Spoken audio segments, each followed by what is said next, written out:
Floteria says it was a long day after hosting many initiations, and all on top of that, another raid was about to start.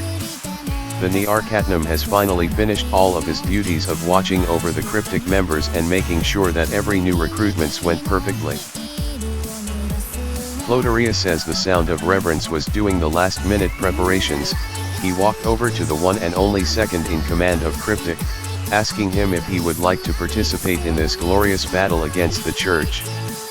Floteria says he watched all the soldier march towards the battleground while sitting at the corner of the ruins. He was finally alone.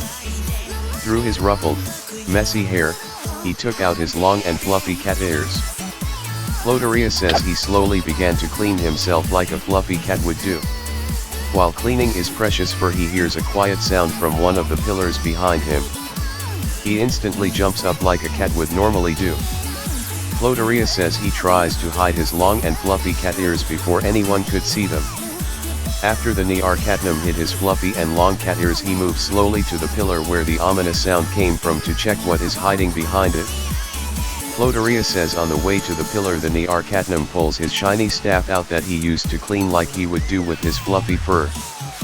Floteria says finally reaching the pillar, he prepares for the worst and carefully looks behind the enormous pillar. Floteria says he sees none other than Evie the Merciless, putting on some kind of fluffy costume on. After Evie recognizes him, they both screech in fear, running towards the opposite corners of the room. Floteria says, "What are you doing in here?" The Nearchatnam shouts. "Nothing. I was just Evie stuttered while looking down at her suit. "Is that a fursuit?" the Nearchatnam asked, mockingly.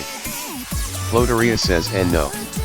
It's just something my friend had and it was a dare. I swear I'm not a furry." Floteria says. Evie tried to save the situation, but it was no use. The Nearchatnam's laugh was echoing through the whole building, making it almost impossible to hear anything else. Right then, Evie stops him by the shoulder and asks, "Are those cat ears?" Floteria says Nearchatnam's face transformed from happy to shocked in seconds. How did she see it? He quickly touched his head and realized he couldn't hide a small portion of them even after making sure. Floteria says after realizing that his cat ears were still showing through his fluffy hair, he instantly began to put his blue hood on to hide his precious cat ears. Floteria says, "Cat ears? I don't feel any cat ears on my head. I think you are hallucinating again, like always." Evie raised her eyebrow to symbolize that there is something wrong. "Then why did you put on your hood after I mentioned the cat ears on your head?" Floteria says. After Evie said that, she saw that Nearchatnam's face began to turn red. Floteria says he started to mutter in anger and panic, "Well, you are the one wearing a fursuit," while hiding in his hoodie.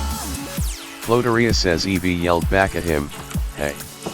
You are not any better." She tried to hide her fursuit, but Nearchatnam leaned into her ear and said, "Then, let's make a deal.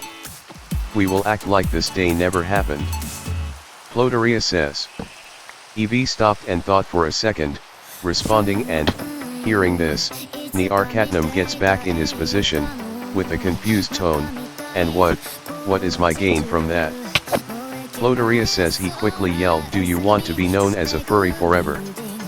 Floteria says after thinking about it, Evie and the Nearchatnam decided to never speak of this again. After a firm handshake, they tried to hide everything back as quick as possible. Floteria says, but the soldiers' laughter and victory songs in rhythm with their firm steps were growing louder and louder. The leader of Requiem opened the door with a huge smile.